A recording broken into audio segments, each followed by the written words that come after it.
This edition of Championship Reflections on the 1992 Class 3A State Football Champions, the Fort Morgan Mustangs, is sponsored by Wickham Tractor. Wickham Tractor Company is proud to sponsor this edition of Championship Reflections for the 1992 Fort Morgan Mustangs. Wickham Tractor Company has been proudly serving Northeast Colorado for over 50 years with Case IH, Kubota, Polaris, and Krone equipment. They carry multiple other lines such as Great Plains, Land Pride, and Demco to offer customers a wide variety of selection. Visit them online at wickhamtractor.com.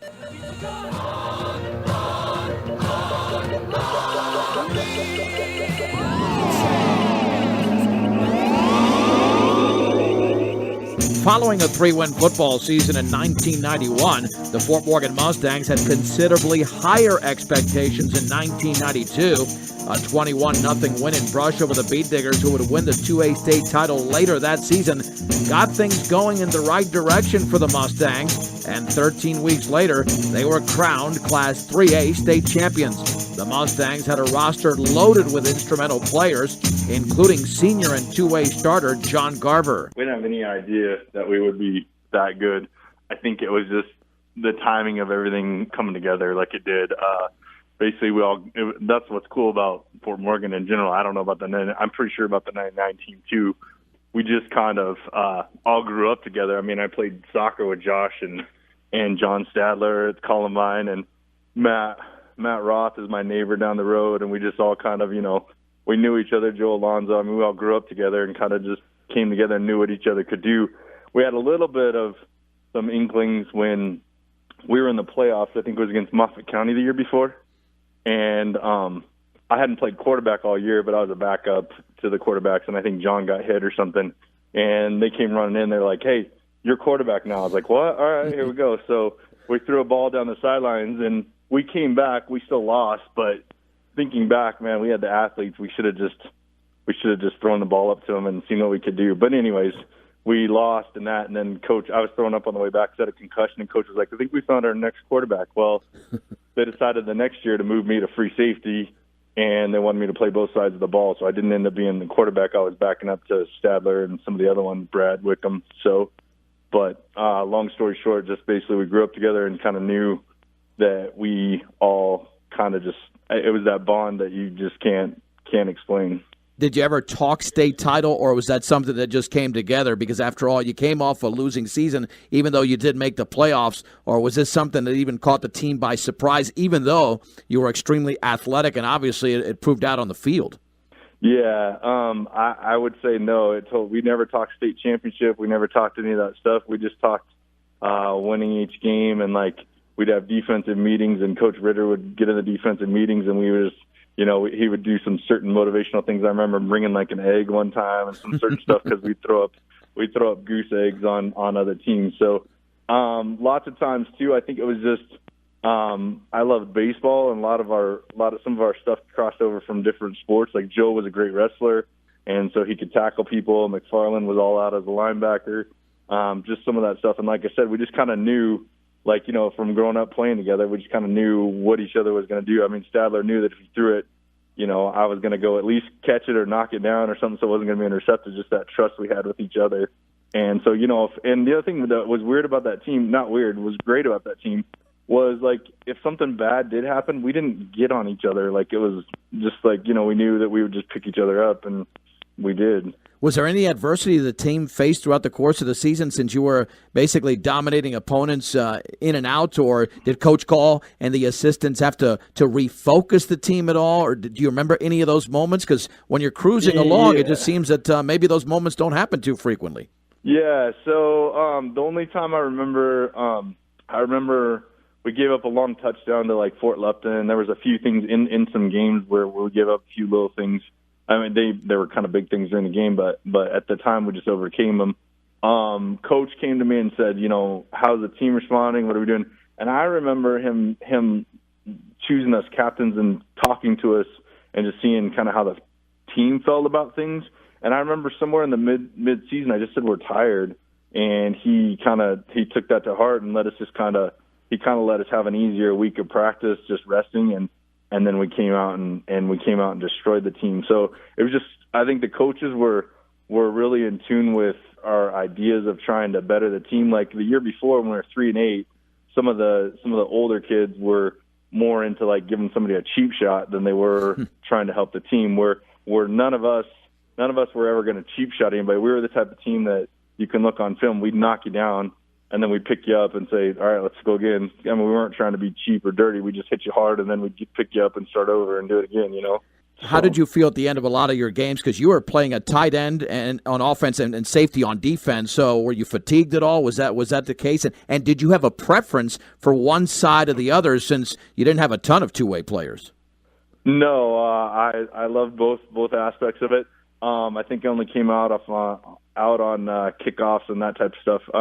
No, I didn't have a preference for either side of the ball. I mean, the nice thing about that is the defense never blames the offense, and the offense can never blame the defense because you look at the mirror and you're like, well, I'm on each side. So you always had that camaraderie from that standpoint. So no, I loved playing. I did get tired at the end of the games, and sometimes coach would let me rest towards the end of the games once I was in control. But yeah, I was in great shape. I just didn't ever really feel tired. Plus, you get that adrenaline and that energy going, and you look at your teammates and you're like, you want to do everything you can for them.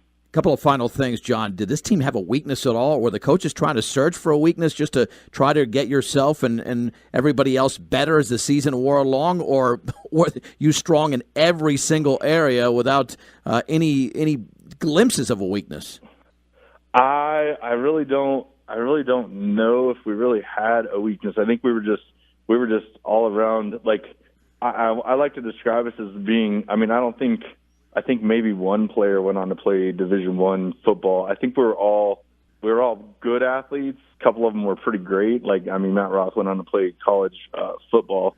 But in general, I think we just all, like I said, we were pretty good athletes, and we all came together, and we each kind of just lived off of each other. Like the line, for example, I didn't worry too much about the run because they were taking down the run. And if I'm making a tackle in the secondary, coach is getting on the lineman, be saying, "Hey, you should have been making that tackle before my free safety has to chase him down." But once again, there was no finger pointing. It was basically just like, "Hey, you guys take care of the run, and I'll try to knock down the pass or intercept the pass, and then we'll get the ball back." So I think that was a huge thing from baseball too. They, for some reason, I don't know, you have to ask Coach Kahl or one of those guys, they moved me from defensive end to free safety, and I just kind of had a knack for just, I didn't really have to guard anybody because we had Josh Proctor on the one side, we had Brad McLeod on the other side, and some other corners, and I didn't have to guard anybody. That left me the luxury of just saying, "Hey, I got to go get the ball," and wherever the ball was, I could go try to intercept it. Finally, John, what about the run through the state playoffs and the state championship game and the celebration after? Because it seemed all to come into place beautifully. You dominated even in the playoffs, and obviously you took out Liberty by 41 points. Yeah, so the playoffs were just it was just incredible. Like each game, the film preparation. I mean, we didn't have a lot of time to film prepare, but each game, like I remember Jefferson, Coach Ritter's like, "This game's on you, John," because he's like they lead the state in passing. They had this. I mean, they had this one kid who was a state leader in reception. So we just basically had the athletes. We just matched up. We said, "Josh, you're following that guy wherever he goes." Is number 80 or something. And so they stuck Josh on him wherever he went, and Josh just punished him. Within 5 yards of the ball, you could push him. So he was just punishing him, and the kid just wouldn't. And then that quarterback would just throw it up, and I think I had like 2 or 3 picks that game. But you just kind of go where the film preparation, and Coach Ritter and Coach Kahl, they were all into it. And like I said, they were real in tune with us and about listening to us and saying, "Hey, this is the game plan. All right, this is what we're going to do." And they listened to us, and so it kind of worked out. I don't really think there was. Yeah, it was fun. And the other fun thing about it too is we hadn't had that kind of run in a long time. So it'd been 50 years. So the town was all behind us. I mean, I remember walking down the streets of Fort Morgan and people being like, "Hey, good job, we're rooting for you," and all this stuff. And then the whole town, it felt like went to the Springs, and then we got snowed out or frozen out on the first day, Saturday. So we moved it to that Sunday, which was a beautiful day. And then, like I said, we just kind of dominated, so it was fun. That's John Garver, a senior tight end and safety on the 1992 Fort Morgan Mustangs state championship team, which featured a tremendous running game with junior and leading rusher Matt Roth, along with senior Josh Proctor. Kind of collectively, we were a team on a mission. We had, as that group of of kids, at least the senior class that I was in, and certainly the junior class as well, which was Matt's class and some of the other key contributors on that team. I think we had suffered through a few losing seasons, and I think we just had decided in the off season, even in the spring, going into the summer before the season started, that this was going to be different. And I think we had a good group of leaders, senior leaders on the team: Brad McFarland, Joe Alonzo, John Garver, John Stadler, and I think we just decided this was going to be different, and that we were going to win, and there was no alternative. And I think we had, I guess what I would say is we had a buy-in from everybody that was our mentality, that was our focus. I think we had really good participation in the off-season, summer workout kind of program. Guys were committed to that. To some degree, it's catching lightning in a bottle, right? Having the right people with the right mindset at the right time, and I think that's what that was. We had obviously a great coach in Rick Kahl and good assistant coaches, and I don't think we knew how good we were until we'd played a couple games, and then I think we figured out, we're pretty good, and we should be confident, and we should beat everybody we play. Yeah, was there a feeling before the 1992 season, Josh, that the team may be underachieved? Because it's rare that you go from those losing seasons that you talked about to a perfect season, and obviously the best team in that classification and one of the best teams that year in all classifications.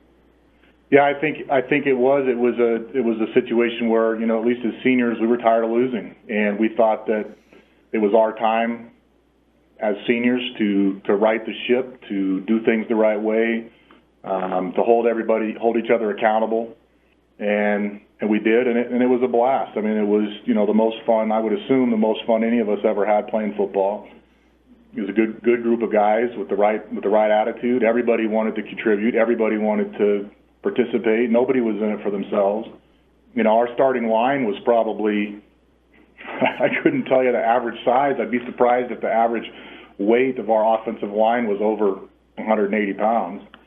I think at that time I was probably bigger than three of our starting offensive linemen. But, everybody wanted to do their part. Everybody did their job. Everybody cared. And everybody wanted to win. I think that was different from previous seasons. So how athletic was that offensive line? If you're not very big and you're running behind that offensive line along with Roth, they got to be doing things right to open up those holes, even though I know you had a lot of speed.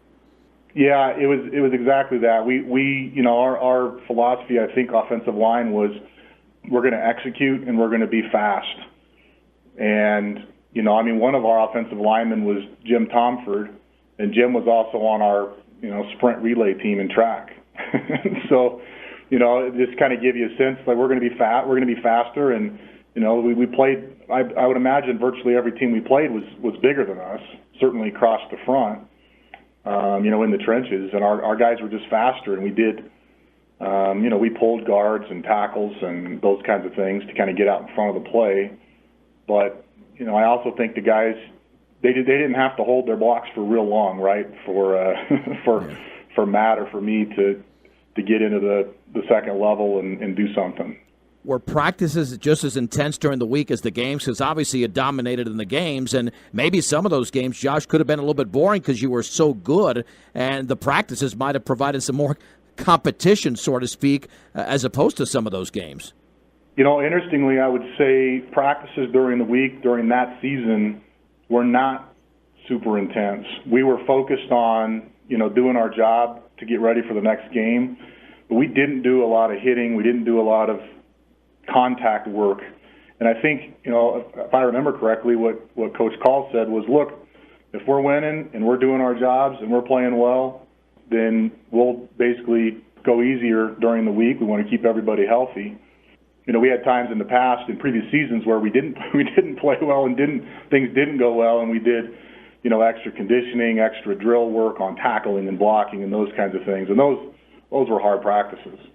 But no, I would say, I think, even from Coach Kahl's perspective, that was the first time I think he'd ever had anything like it in all his years of coaching. And I think, I'd say practices actually were pretty pretty light compared to previous seasons. Well, you look offensively that you were so efficient defensively, lots of interceptions, lots of sacks, but from the offensive side where you made such a huge contribution, did the offense have a favorite play whatsoever since everything seemed to work, or was there nothing that really stood out because it was so effective across the board? I think there were some off-tackle plays that we ran out of the I formation that people liked. Sometimes we pulled the play side guard, if I remember right. Those plays worked pretty well. Sometimes we'd run that same play 2 or 3 times in a row because the other team couldn't stop it.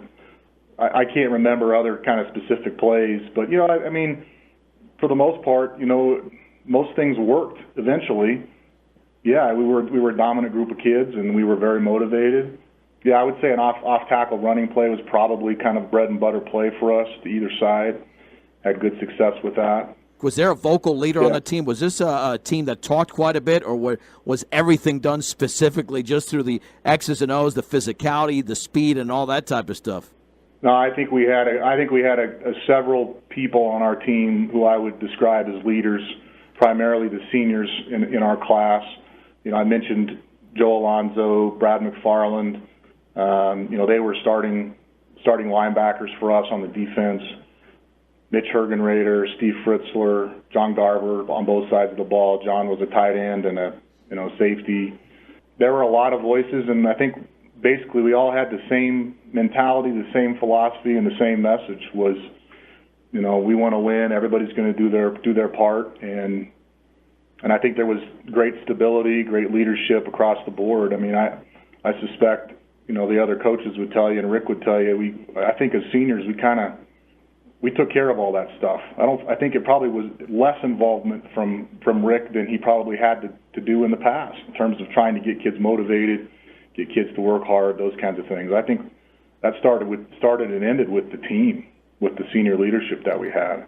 Final thing, how hard was it to play that state championship game on a Sunday? I know the weather conditions were not ideal on a Saturday, but I have to imagine you guys were ready and revved. Even though you dominated on the Sunday, I bet you wanted to play on Saturday. Well, we absolutely did, but we also knew, the weather was terrible. And, I think of all the games, state championship games that were scheduled that day, maybe only one of them actually played. I think the others were postponed to Sunday. But we also knew that the weather Sunday was going to be nice, so we were okay with it. But look, you put a bunch of high school kids completely amped up to play a football game on a bus and go down to Colorado Springs and then get turned away. I suspect I don't know. I think it was at the time it was an Embassy Suites down there off of North Academy. We probably weren't their favorite hotel guests.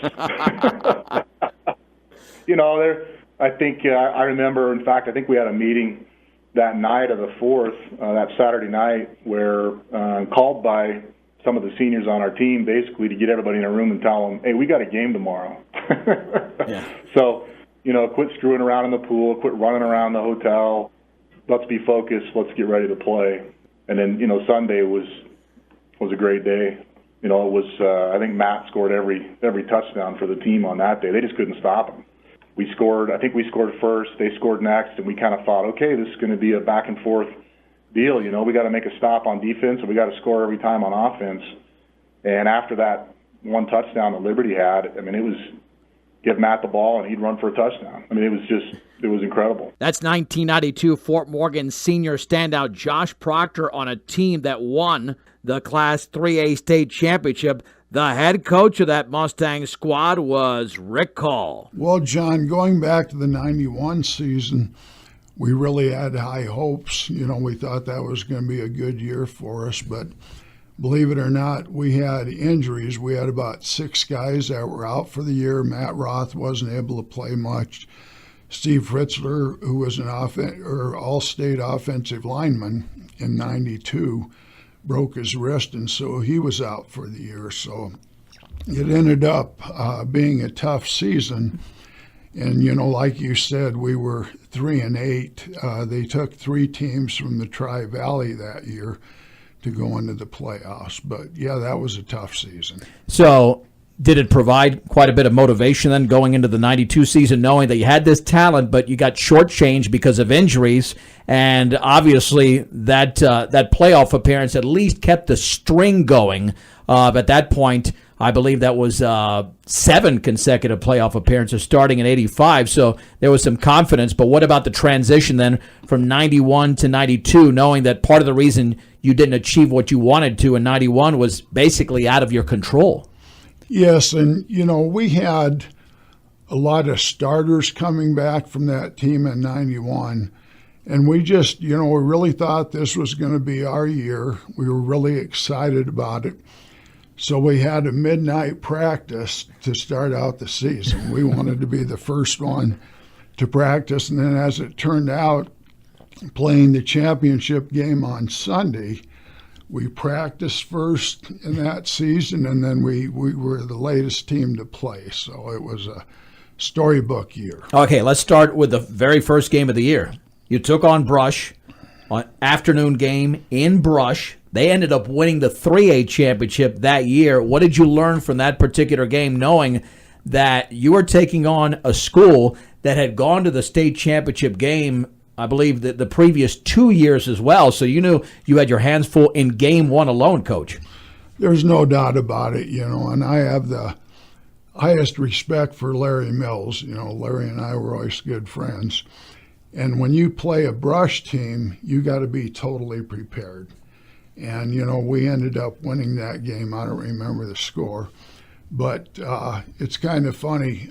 Tom Ritter, our D coordinator, was quoted as saying, Brush is a great team. They won't lose another game all season, and that's what happened. Absolutely. Now, what unit was stronger that you saw at the beginning of the season? Was your defense stronger? Because normally the defense is ahead of the offense, and I know defensively, just running through all those highlights where there's a 41-plus minute highlight reel on YouTube, defense had so many interceptions alone throughout the course of the season, and it seemed that was happening almost from the first game of the year. So were they essentially ahead of the offense, or were both units equally strong when the season began? I would say both units were strong. We knew going into the season we had a lot of talent and more speed in the backfield than in any of the years I coached. Proctor and Roth.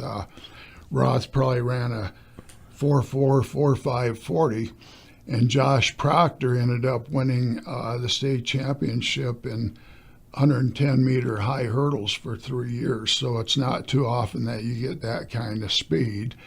But the defense was a question mark, but it ended up being our strength. I think we averaged through the year giving up 9 points a game and only allowing about 50 yards rushing throughout the whole season. So, we both were definitely quality units. Visiting with Rick Kahl, the head football coach of the Class 4A champions in 1992, the Fort Morgan Mustangs. So, as the season wore along, Coach, was it difficult to detect where the weakness was in a team? Because coaches are always looking to get better, and it seemed if everything seemed to flow on both ends, and even special teams at that matter, that you're always working to get better, you're always working hard. But did you find that as the season went along that you had fewer and fewer weaknesses, or were there really few weaknesses even to begin the season?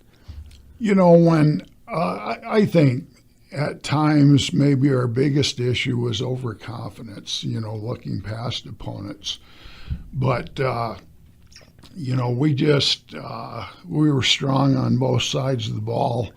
We had a few games where we didn't play up to our potential, but overall, we executed really well throughout the season. Did you have to get vocal, you and the assistant coaches at times, to make sure this team stayed motivated? Because when you're dealing with teenagers and they get to be a little bit lax, that the coach has got to take over to make sure that they retain and maintain that mental focus. Yeah, as a coach, you got to point out your weaknesses quite a bit. And, overconfidence was maybe the biggest problem. But, we had a good group of kids. We had smart kids. We had good leaders. And, at halftime, we made a few adjustments. But for the majority of the time, we had a coach on our team that would go to the concession stand at halftime. So we'd stand back and, have a candy bar or some popcorn. Was that a tradition, game after game for the home games, or was that all games, or just the home games? Just the home games. Yeah, well, you know what? When something is working, well, it seems when you go 14-0, the game that stands out the most is the final game, the championship game. Yes. Was the season, I don't want to say so easy, but were you so dominant throughout the course of the regular season that there really wasn't one game or one moment that stood out? Because, again, you go through the highlight package and plays game after game seem to be executed so well, and you were racking up so many points and holding down opponents. I'm not saying that one game to the next was the same exact game, but there might not have been that one game, as you mentioned, that you were really challenged during the regular season. How did you see it? We had Sterling had a playoff team that year, and we struggled with them just a little bit, and for some reason playing Bertha there, it was always on a Saturday afternoon, and we won the game handily, but there were just some areas where we spotted some weaknesses. Was Sterling a huge rivalry back then? Because in later years, Sterling and Fort Morgan would be in different classifications, but I heard the Sterling Fort Morgan, regardless of the sport, I'm sure football was one of them, that was always an intense matchup. Yeah, for sure. And, the thing about it was we played Sterling during the season, and it was a pretty tight game for a while, and then I think we won by 2 or 3 touchdowns, and then ended up in the second round of the playoffs. Sterling beat Lewis Palmer the game before. Lewis Palmer was ranked really high, so we played Sterling down there in the playoffs, and that was one of our best games, so we dominated that. Speaking with head coach Rick Kahl, the head football coach of the 1992 Fort Morgan Mustangs, on this anniversary of their championship, the 4A championship again in 1992. You mentioned all the speed that you had in the backfield, and, lots of speed. Did that affect how many passes you threw throughout the course of a game? Because I'm sure you want to give it to those running backs, or were passes kept to a minimum throughout the course of the season? Well, we didn't throw the ball a lot. Most of the time it was play action. But, we were fortunate to have a quarterback, John Stadler, who was a very smart kid. I think he only had 2 or 3 interceptions a whole season. And I know I forget what game it was, but maybe Niwot. He went 11 for 18 for over 200 yards passing, and I think we also had about 250 yards rushing that game. But John did really well. It seemed that based on some of the highlights, when teams would want to stop the run, there were a few times that screen pass was pretty effective. Is that one you always had in the playbook game after game, even if you didn't use it, knowing that, hey, these teams are going to try to stop our running game, and we just we move that running back out in the slot there. It's going to go for big yardage. That was a huge play for us that season, but every year after that, we just didn't execute it very well. So, we thought we were genius coming up with that screen pass, but John Garver was the tight end. It was a tight end screen, and it was money for us. We gained a lot of yards throughout the year with it. All right, let's talk about the postseason. We've already touched on that a little bit. You get to the postseason, and again, it seemed the defense was getting even better and better. He had an interception return for a touchdown in the semifinals. How well do you remember the postseason leading up to the championship game against Liberty? Well, I think we played Falcon in the first round, and they weren't a very strong team, but we played well there. Sterling in the second round, and then we played Jefferson in the semifinals, and Jefferson had a receiver by the name of Sean Simpson, and he set a state record. He had 101 catches in just that one season. So what we did is we put Josh Proctor on him man-to-man, bumped him at the line of scrimmage. And then we had Garver over the top as a safety. And so I think Garver had maybe 4 interceptions that game. And we held their top receiver to 2 catches. until the JVs came in later, and I think he had about 3 or 4 more receptions. So you had to really game plan for this player specifically as opposed to the rest of the offense, I would think. Yeah, we really did. And Tom Ritter was my D coordinator at the time, and Tom just did a tremendous job with the defense. Let's get to the state championship game on the road on a Sunday against Liberty. We know that in the history of Fort Morgan Mustang football, especially that 1990s history, both championships were won on Sundays, one on the road and one at home. Going into that game, you've had a huge playoff run following an outstanding regular season, and Liberty gets on the board first. I'm sure there weren't too many times that you were trailing in 1992. Was there?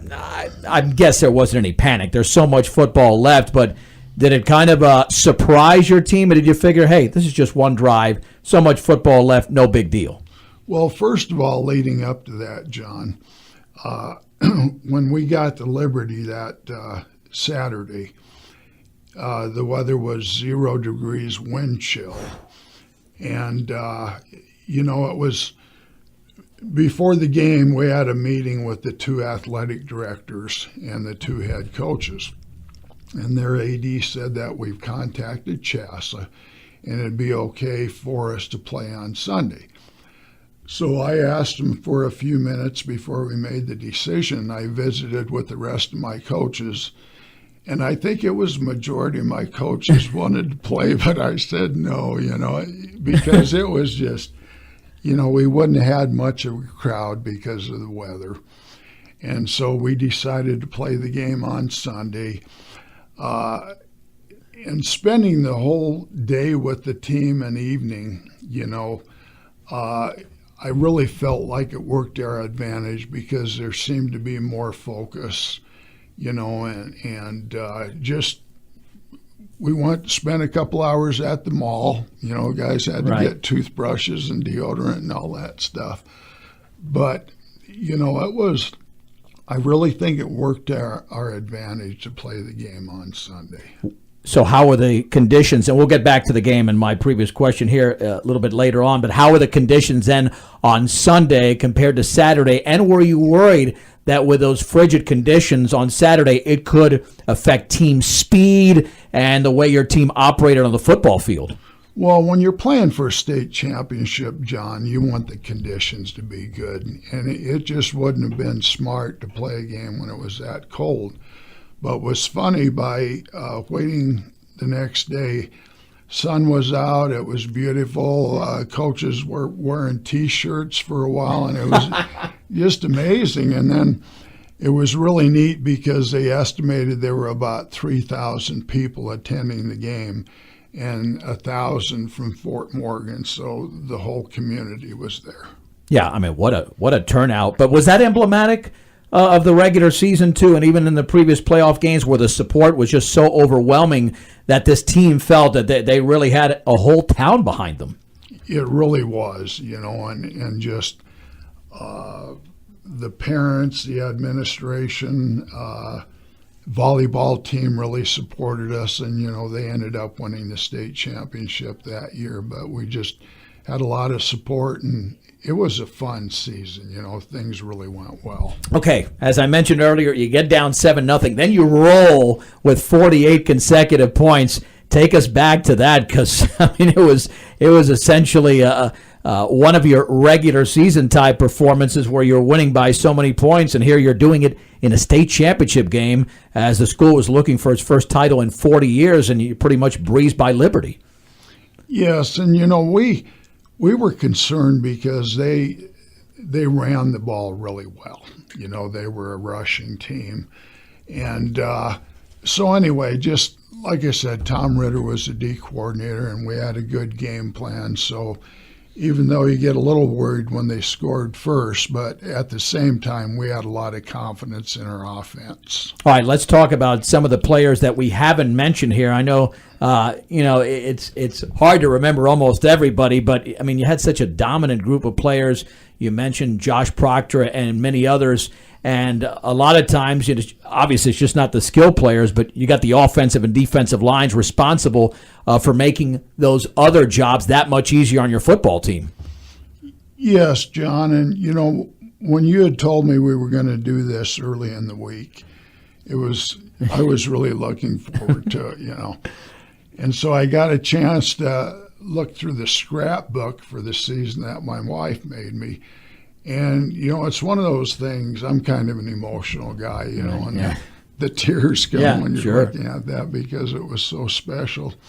But it gave me a chance to take a look at who our starters were. And if you don't mind, it's all yours. I just don't want to talk about, just a few. But offensively, our linemen were Angel Vasquez, Jim Tomford, Vaughn Villarreal, Steve Fritzler, and Marty Zolkowski. And then we had Jason Hoyter that played some defense. Mitch Hergenrader, what was funny about this is he was our starting fullback, and he was pretty lucky if he touched the ball once a game. He must have been a great blocker then. He was really good blocker. Yeah. And then John Staley was our wide receiver. On defense, we had a great defensive line. We had Brian Reynolds at nose guard. He is only about 165 pounds, but he had 6 sacks in the championship game. Brad McFarland and Joe Alonzo were our 2 linebackers, and they probably only weighed about 160 pounds too, but they were very active. And Brad McLeod and Brad Wickham and Scott Teal also played defensively. And I'm sure, a lot of those players also on special teams as well. Was that, there's some coaches say, well, special teams important. They say it's a third of the game, but when you're so strong on offense and defense, not that you would neglect that area, but how did you feel about that particular unit, which sometimes can get overshadowed by such strong offensive and defensive players and performances? Well, first of all, we had a great kicking game. Marty Zolkowski, who I'll talk about later, was the kicker and punter. And then we also, special teams, we had enough good players on the team that the non-starters were pretty good players, definitely good players, and we were able to put them on the special teams. So, we were tough there, too. Visiting with Fort Morgan head coach Rick Kahl on this edition of Championship Reflections, looking back at the 1992 Class 4A champions, the Fort Morgan Mustangs. As the season wore along then, was that one of your focuses, making sure, we're winning these games so big, let's build this program, because you're coaching a 92 team, but I'm sure you're thinking of 93, 94, 95. Let's get these players in so they've got the experience for future years and obviously making them that much better. For sure. We had a lot of, quite a few juniors that were starting, and so we got them a lot of playing time. And I guess if you don't mind, I'd like to get back to that Marty Zolkowski story. Sure, absolutely. I don't know if you're familiar with that or not.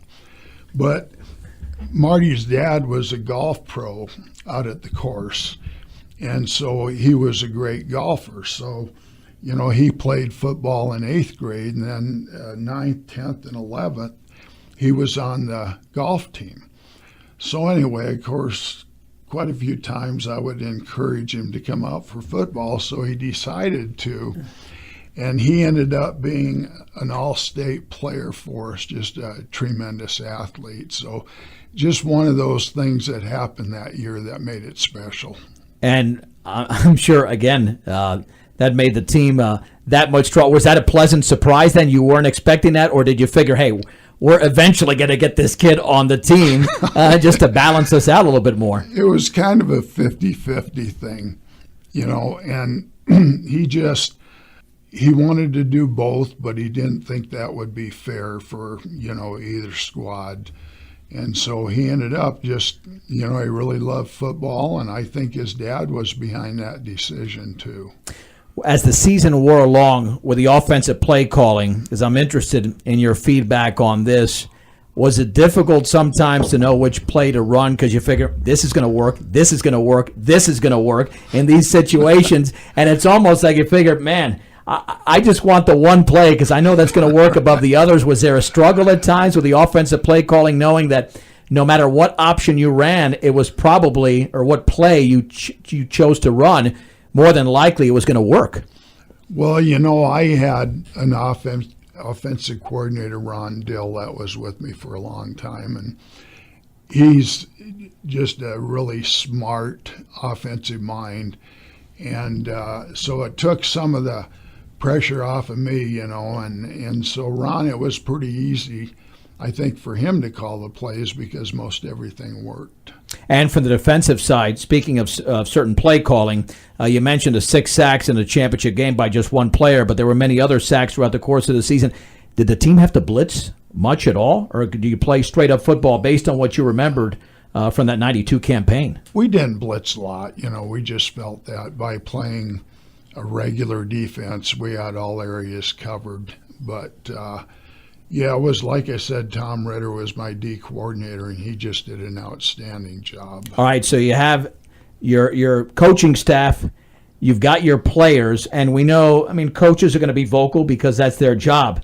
Was there a player or players that stood out in terms of vocal leadership, or was this the type of team that really just did all their talking, so to speak, on the field?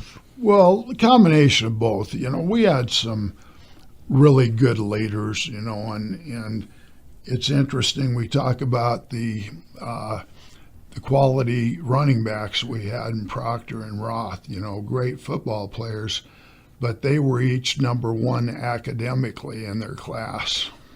Which makes it, doesn't that make it easier as a head coach, knowing that if you're strong academically in school, you're going to have, what do they call it? You're going to be football smart, so to speak. Yeah, and that was the same way with the 99 team too, John. We really had some smart kids who were great football players. All right, let's get past the state championship game. You win 48-7 over Liberty.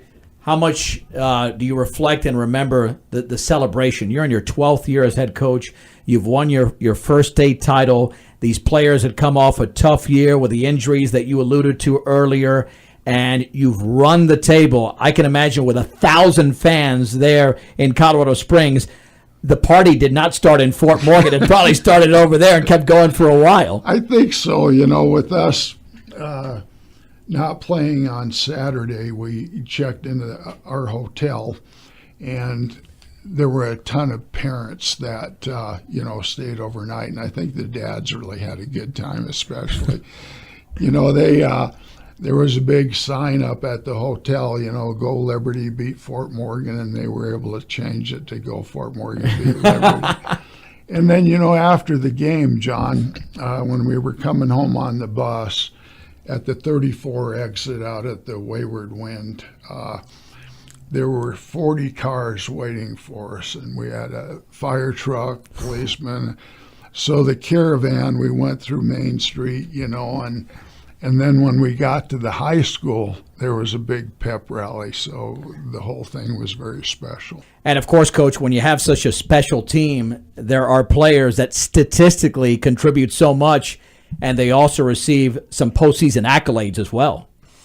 Yes, and, we ended up having 5 of our players on the all-state team, Roth and Proctor at running back, Steve Fritzler offensive line, Marty Zukowski offensive line, and John Garver.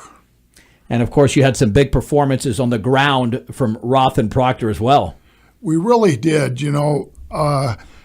At the end of the season, Roth had finished up with 2,100 yards rushing, and Proctor didn't have many carries, or as many as Roth, but he had 1,200 yards or 1,300 yards rushing, and also in that game against Windsor, Roth went out early, so Proctor took over and had 4 touchdowns and 180 yards rushing. So, it didn't matter either of those guys who ran the ball. They were very productive. And Windsor was one of your tougher opponents, and that was a 28-0 win. Yes, and I believe they had won state the year before, so that was definitely the biggest league game of the year, biggest victory we had.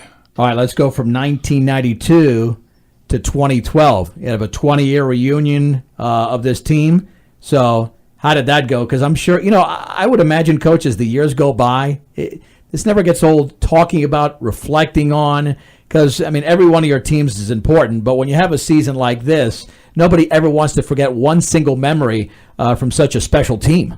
For sure. And, we had 5 years ago, we had the 20th reunion of that team. And, we had a good number of kids there, and it was just so neat. A lot of the players I hadn't seen since they graduated.